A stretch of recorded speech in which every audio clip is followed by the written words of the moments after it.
Continuando as nossas conversas sobre utopia, hoje temos o prazer de ter a professora Rosário Monteiro, que é uma especialista dos estudos comparados em termos de cultura portuguesa e dos estudos também anglo-americanos, podemos dizer, ou no fundo, em termos dos estudos comparados, o comparativismo, portanto, alarga, portanto, a esfera, no fundo, de trabalho. De qualquer forma, ela tem trabalhado muito a cultura portuguesa, do período moderno e do período contemporâneo, e, portanto, é também nessa vertente mais específica, em termos de estudos comparatistas, em termos desta cultura portuguesa nossa, que nós a convidamos para ela poder estar a falar-nos um pouco sobre a utopia e sobre a figura de Thomas More e a utopia enquanto paradigma exemplar e também, no fundo, de trabalho de hermenêutica e exegese textual que se tem desenvolvido, nomeadamente, nos últimos anos. Para começar, agradeço o convite que me foi feito para falar sobre talvez uma das mais difíceis obras, embora seja das mais pequeninas que nós temos na nossa cultura ocidental, que é a Utopia do Thomas More.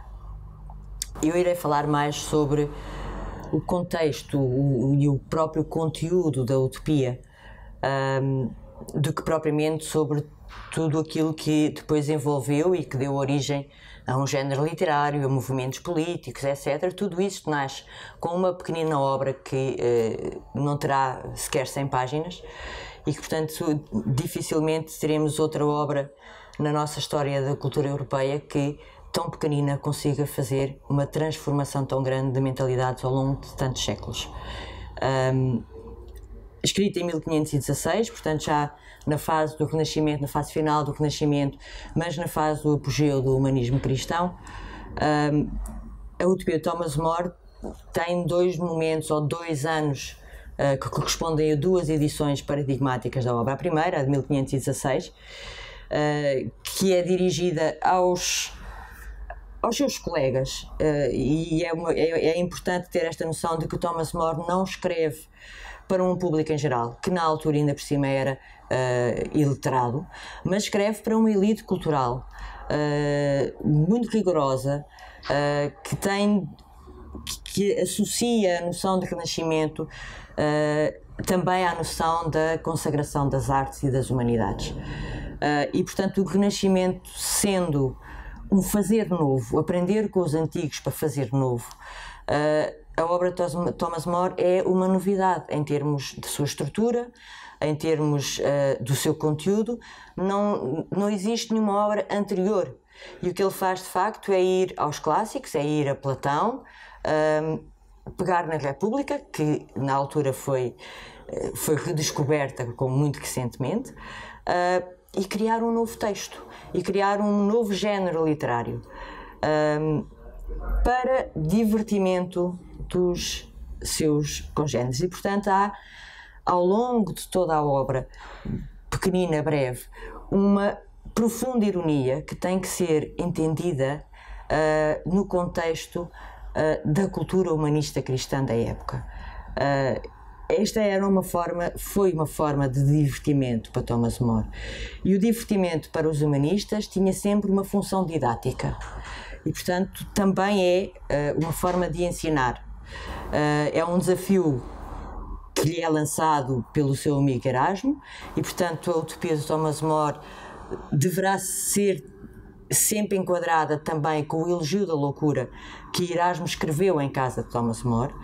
E, portanto, se tínhamos de um lado o Elogio da Loucura, falando coisas acertadas, a utopia seria o elogio da sapiência, seria os loucos que dizem coisas certas.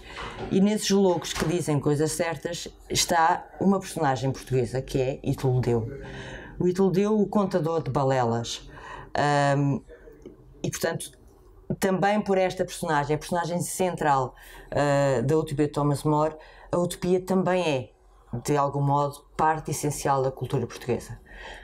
São os descobrimentos portugueses, são os navegadores portugueses e, portanto, não é por acaso que Thomas More, que estava em Antuérpia na altura em que começou a escrever o texto, escolheu um português como seu personagem principal para arguir, para discutir, que era, de facto, a grande ambição dos humanistas, era trocarem ideias, discutirem, propostas, e para discutir precisamente com dois humanistas, tocando em alguns dos problemas fulcrais com que os humanistas se debatiam. O Renascimento e o humanismo é uma revolução cultural, é talvez a maior revolução cultural em termos das suas consequências que se registou na história da cultura europeia desde o fim da Idade Média. Nenhuma outra teve o alcance que esta teve. É porque houve Renascimento e porque houve o humanismo cristão que nós teremos depois a Revolução Científica. E essa já é mais do que apenas uma revolução cultural, é uma revolução técnica. Aqui é uma revolução de mentalidades. E as revoluções de mentalidades desenvolvem-se ao longo de gerações. Esta revolução cultural começa, curiosamente, muito antes com Petrarca, que depois vai ser recuperado pelos renascentistas e pelos humanistas no século XIV, passa por Pico de la Mirandola, uma mente brilhante que morreu demasiado cedo, e estabelece os princípios daquilo que são fundamentos essenciais da nossa cultura. A preocupação com o indivíduo na sociedade, a ideia de que é o ser humano que tem que tomar em mão as rédeas do seu destino e que não depende da vontade divina. E portanto esta preocupação constante que vai dar depois a possibilidade de termos todas as filosofias políticas que se geram a partir do período do Renascimento. Temos a preocupação fundamental com a educação e com a educação das mulheres, entendida como as primeiras grandes educadoras, e por isso, para termos indivíduos bem formados, será necessário que as suas primeiras educadoras também tenham uma excelente formação. E portanto também nisto eles são profundamente inovadores. E temos ainda a preocupação de qual deve ser a função de um humanista. É um dilema que eles não resolveram e que o Thomas More vai colocar em cima da mesa, digamos assim, nesta utopia, neste diálogo que coloca entre o Rafael e Toledeu e o Thomas More e o Peter Gilles, ou Pedro Gilles, como se dirá em português, a discussão se o humanista deve colocar-se ao serviço dos príncipes e desse modo influenciar diretamente a evolução da sociedade, ou se o humanista se deve preocupar fundamentalmente em educar independente do poder político. É um dos debates que passa por toda esta pequenina obra, que é também um debate íntimo do próprio Thomas More, porque ele é uma figura pública, o seu grande amigo tem, digamos que, a vida que Thomas More desejava, que era poder dedicar-se ao estudo e a viajar pela Europa, mas ele não pode, é um homem de família com responsabilidades públicas que nunca abandona, é um homem de profundas convicções e mantê-las-á até à sua morte. Serão essas profundas convicções e esse agarrar-se aos seus princípios fundamentais que irão precisamente ditar o seu destino e a sua morte precoce. Mas é também uma obra que encerra, envolta numa ironia muito fina, em alguns momentos quase divertida, com imensas contradições. Encerra uma profunda crítica social e política. Essa ironia faz-se através do jogo de palavras. A obra é escrita em latim e Thomas More nunca a quis traduzida em inglês. Ela só será traduzida em inglês muito depois da sua morte, embora seja traduzida para outras línguas vernáculas bastante antes. Nunca a quis traduzida em inglês porque precisamente ele a tinha dirigido a um grupo muito restrito que entenderia tudo aquilo que ele lá tinha colocado.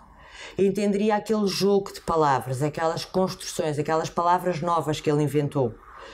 E por isso nós hoje, para podermos entender perfeitamente, ou enfim, um pouco melhor, a complexidade desta pequenina obra fascinante, precisamos das edições críticas. E aí tivemos o trabalho do Fernando Melo Moser e o trabalho do professor Pina Martins e do professor Aires do Nascimento, que nos anos mais recentes nos deram a primeira edição crítica, que nos permite de facto ter acesso a este jogo, a esta ironia e tentar descodificar aquelas aparentes contradições que são ao fim e ao cabo as contradições da própria humanidade. O ser humano nas suas contradições, é aquilo que ali está. E ao contrário do que muitos vieram a pensar no seguimento da obra de Thomas More, ela é uma obra central. Todos os utopistas que ambicionam escrever uma utopia necessariamente terão que ler Thomas More, porque se perdeu esta ligação com o latim e com o significado das palavras. A forma como a obra foi recebida ao longo dos séculos foi variando e foi entendida muitas vezes de uma forma literal, que era exatamente aquilo que o Thomas More não queria. Essa forma literal empobreceu-a, embora tenha dado origem depois a outras obras magníficas da literatura utópica.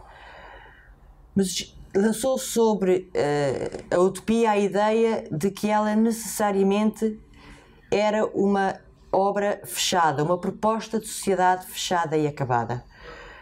Quando de facto o que Thomas More faz, mais uma vez inovando profundamente em termos de produção literária, é criar uma obra aberta, muito antes de Humberto Eco nos definir o que é uma obra aberta. A utopia de Thomas More é uma obra que não tem fim. É uma obra que se conclui dizendo: nós temos de continuar este diálogo porque há coisas aqui com as quais eu não concordo, diz a personagem Thomas More. Ora, isto é abrir o texto para uma continuação do debate. Não é fechar o texto nem dizer que a utopia e a vida dos utopianos descrita pelo Rafael e Toledeu, o tal contador de balelas, é uma vida acabada, perfeita. Não. Para os humanistas, aquilo também não é a vida ideal. E não é a vida ideal porque falta naquela sociedade utópica um elemento essencial que os humanistas e os renascentistas nunca iriam abdicar, que era a ideia e o princípio da criatividade. O ser humano é um ser criativo, por isso é para os humanistas o mais belo ser da natureza. O ser que compartilha com a divindade, compartilha com os anjos de uma imensidão de características, entre as quais a capacidade de criar. Ora, os utopianos são incapazes de criar, só são capazes de copiar. Thomas More nunca ficaria satisfeito com uma sociedade que, embora fosse muito mais justa em termos sociais, e de facto Lyman Sargent diz, quando diz: se eu vivesse no século XVI, eu queria ir viver na utopia do Thomas More, porque evidentemente aqueles utopianos viviam melhor do que a grande maioria, a imensa maioria dos europeus na época, pobres, sujeitos à fome, à miséria, à guerra, às vontades arbitrárias dos senhores, sem saberem o que era o dia da manhã. E isso não existe na utopia de Thomas More. Existe segurança, existe tranquilidade, existe previsibilidade. E, portanto, para o homem comum, de facto, aquilo era um ideal. Mas não era um ideal para um humanista. E por isso Thomas More dizer: nós temos de continuar esta conversa. Há coisas aqui que são absurdas. É uma das suas expressões. Há coisas nesta vida dos utopianos que são absurdas. E uma das coisas absurdas é perder esta capacidade de criar. De resto, deixem aberto o grande dilema. Nós temos, todos nós, uma obrigação para connosco próprios e para com a comunidade na qual nos inserimos. Qual é a melhor forma de, sem prejudicar a nossa evolução individual, contribuirmos também para essa comunidade sem sermos por ela engolidos, devorados, apagados? Este é o dilema, ou um dos muitíssimos dilemas que estão na mente de Thomas More quando ele escreve a Utopia, e que por isso o obrigaram a escrever o livro segundo primeiro e a completá-lo com o livro primeiro, escrito mais tarde em Inglaterra.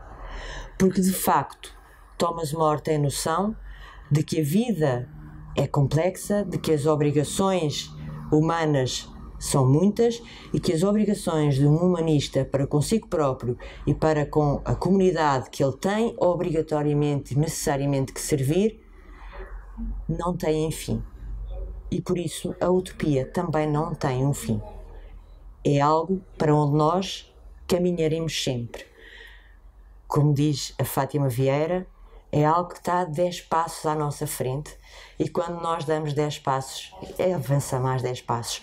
Mas precisamos que ela esteja 10 passos à nossa frente porque essa é a única forma que nós temos de evoluir.